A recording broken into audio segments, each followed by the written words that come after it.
Vendredi dernier, les occupants de la résidence du Parc, près de Rennes, reçoivent une visite redoutée.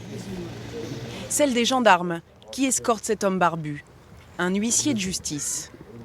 Une dizaine de personnes qui débarquent pour accomplir une tâche délicate. Oui. Donc je suis là pour constater le maintien dans les lieux. D'accord. Et relever les identités. D'accord. Voilà. Car cela fait 6 mois que des familles occupent illégalement ce bâtiment.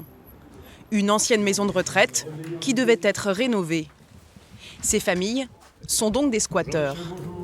La justice leur avait donné jusqu'à jeudi pour partir. Voilà, merci. Mais ce n'est pas simple, car quasiment personne ne parle français. Il y a plus de 15 nationalités. C'est juste pour prendre les documents. Là, par exemple, s'est installé un couple tchétchène. Pas d'enfants? Non, pas d'enfants. Des Tchétchènes, mais aussi des Albanais, des Géorgiens, des Africains. Pour la plupart des sans-papiers ou demandeurs d'asile. Non, c'est Vous dites M-V-V. UDI. Oui, Cécile.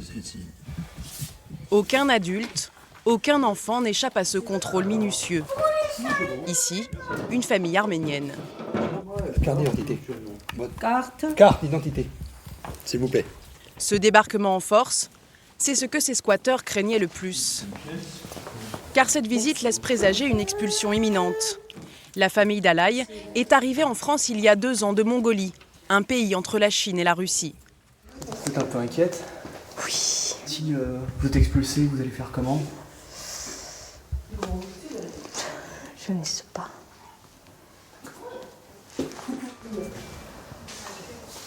Viens, ma chérie. Viens. 250 personnes, dont 70 enfants.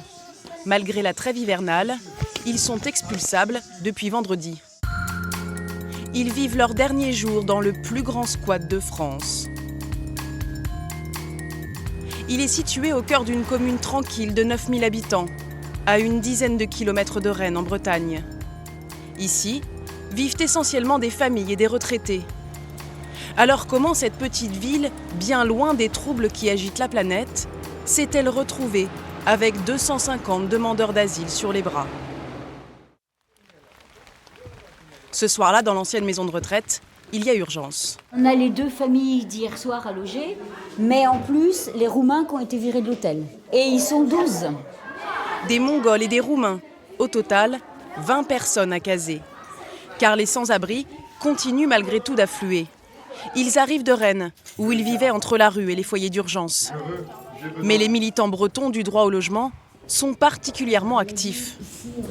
Parmi eux, il y a Armelle, Alors, on va voir. une institutrice à la retraite. 2e étage. Pour elle, chaque mètre carré vacant doit pouvoir être habitable.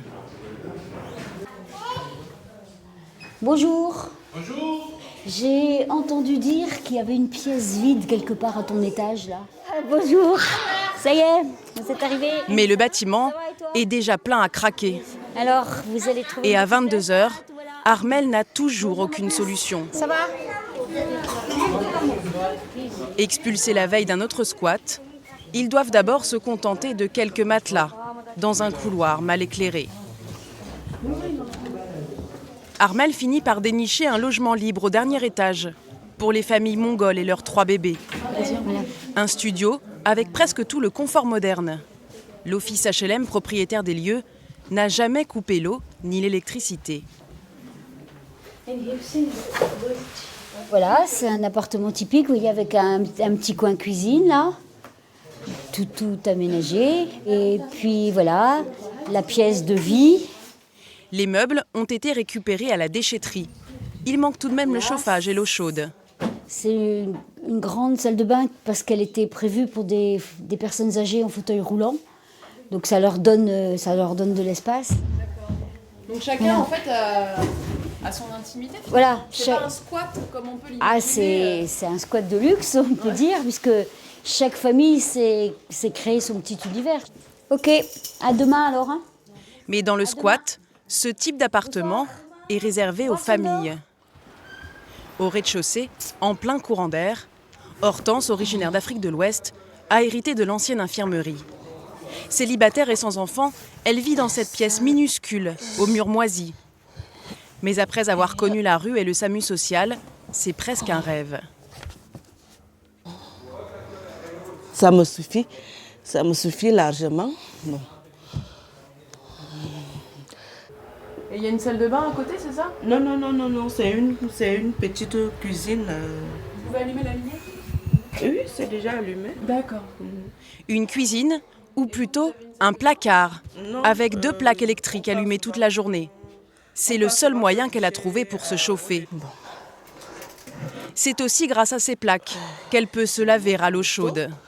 Puisque ce n'est pas le même seau que je me douche avec. Bon, après, je pars me doucher. Et la salle de bain, elle doit la partager avec une vingtaine d'autres squatteurs. Hortense affirme qu'elle était menacée de mort dans son pays et demande l'asile en France. C'est d'ailleurs le cas de la plupart des occupants de ce squat, qui affirment avoir été victimes de persécutions. Oyun Dalai a fui la Mongolie, où elle aussi dit que sa vie était en danger. Avec sa famille, ils sont arrivés en France il y a 2 ans. 3 fois par semaine, elle vient faire la queue à la Croix-Rouge, où elle reçoit son courrier. Elle attend impatiemment un pli très important, la réponse à sa demande d'asile. Pourquoi vous avez demandé le droit d'asile? Parce que c'est le problème là-bas, en notre pays. À cause de ça, je veux rester là-bas. Je voudrais rester là, en France. Qu'est-ce que vous avez eu comme problème? Problème politique, aussi mon mari. Aussi. Elle est arrivée? Ce jour-là, dans le courrier, pas de réponse pour la demande d'asile, mais un chèque du Trésor public. 400 €. 400 €. Pour les 2 enfants? Oui, pour les 2 enfants, notre famille, les 4 personnes. C'est pour le mois d'octobre? Oui. C'est l'allocation mensuelle que les demandeurs d'asile reçoivent de l'État, car ils n'ont pas le droit de travailler tant que leur sort n'est pas fixé. L'État est aussi censé leur fournir un logement, ce à quoi les occupants du squat n'ont pas eu droit. Alors quelques riverains, choqués par cette situation, ont décidé de se mobiliser en leur faveur. Bonjour, excusez-moi, est-ce que je peux vous demander de signer une pétition? C'est contre l'expulsion des gens qui occupent la maison de retraite, qui a 70 ou 80 enfants. Et ça démarre pas mal, mais ils vont très vite se heurter à l'hostilité de certains. Bonjour, est-ce que vous accepteriez de signer une pétition contre l'expulsion de la résidence du parc? Non, alors là, franchement, je vais jamais signer un truc comme ça. Ah Au oui? contraire, moi, je suis tout à fait pour. Qu'ils soient expulsés? L'exaspération a gagné une partie des habitants de la petite ville.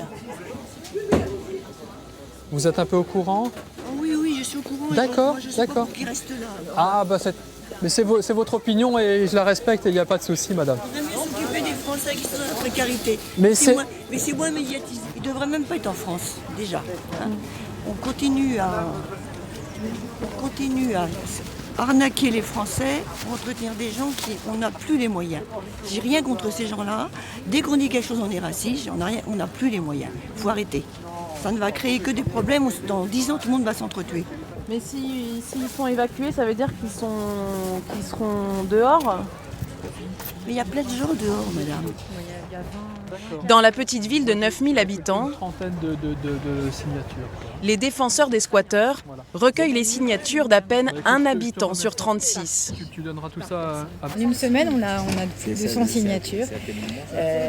C'est vrai que c'est peu. Mais c'est pas un sujet qui est forcément très porteur. En attendant, les familles du squat s'installent durablement. La plupart des enfants sont scolarisés aux alentours. La fille d'Oyoun est en CE2 et parle désormais parfaitement français. T'as passé une bonne journée? Oui. Qu'est-ce que t'as fait aujourd'hui? On est allé là-bas. Au Mediatek. On a vu des trucs, on a joué des instruments et tout ça. Pour cette famille, l'intégration se passe bien. Le plus dur, c'est la vie quotidienne du squat et la cohabitation entre les différentes communautés. Quand personne ne parle la même langue, les choses deviennent franchement compliquées. Madame, elle ne comprend même pas le français parce que c'est là où je me douchais. Même les informations les plus simples ont du mal à passer. Oui, parce qu'il y a déjà quelqu'un là-bas. C'est un peu compliqué de vivre avec les gens, les gens que vous ne comprenez pas. Qui n'ont pas la même culture. Oui. Donc... Et il y a du racisme aussi? Ah, ils nous ont insultés dans leur patois, les macaques. Ils disaient toujours macaque. C'est quoi macaque? Des insultes, des provocations et même des disputes qui peuvent dégénérer. Il y a 10 jours, Mongols et Tchétchènes se sont affrontés à coups de couteau et de barres de fer. Le voisin d'Oyoun vient tout juste de sortir de l'hôpital. Ah oui, elle est malade. J'ai eu très peur, mais je ne préfère pas en parler. D'accord. Il y a une enquête en cours, on verra bien le résultat. Ça te fait peur quand il y a des gens qui se battent? S'il y a des gens avec des couteaux, j'ai beaucoup peur. Un fait divers relayé par la presse locale. La bagarre qui a opposé les deux communautés a fait 7 blessés, dont 2 graves. Un conflit sur fond d'alcool et d'exaspération mutuelle. L'ambiance est de plus en plus tendue et se ressent même de l'autre côté de la rue. Jean-Jacques vit juste en face. Depuis l'arrivée des squatteurs, il a changé ses habitudes. On est obligé d'aller ouvrir parce que c'est fermé devant du fait justement de ça. En fait, on ferme tout maintenant ici.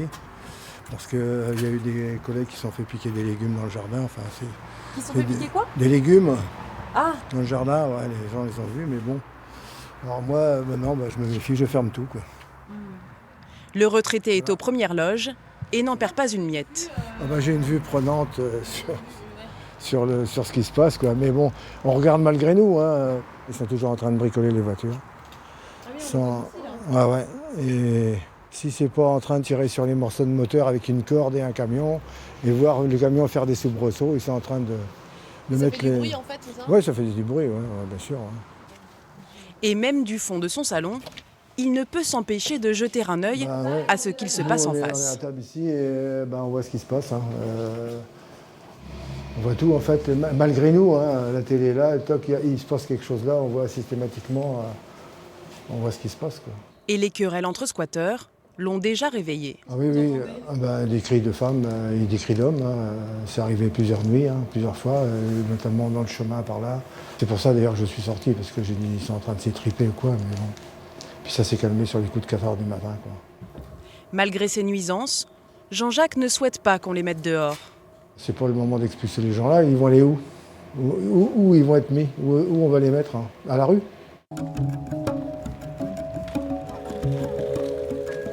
Face au risque d'une expulsion imminente, les squatteurs prennent les devants. Ces dernières heures, ils ont commencé à plier bagages.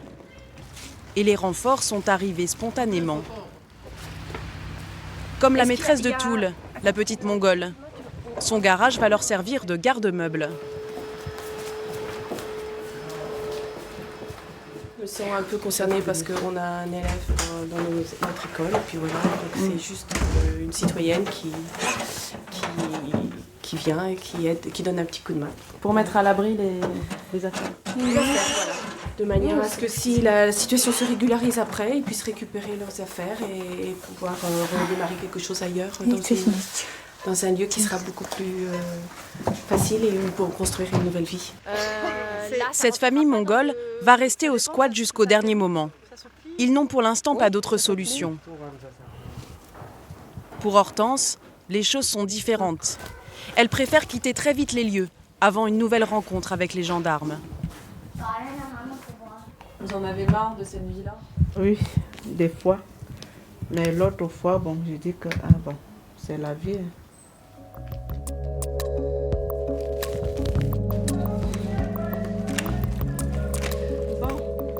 Elle va trouver refuge pour quelques nuits chez des amis.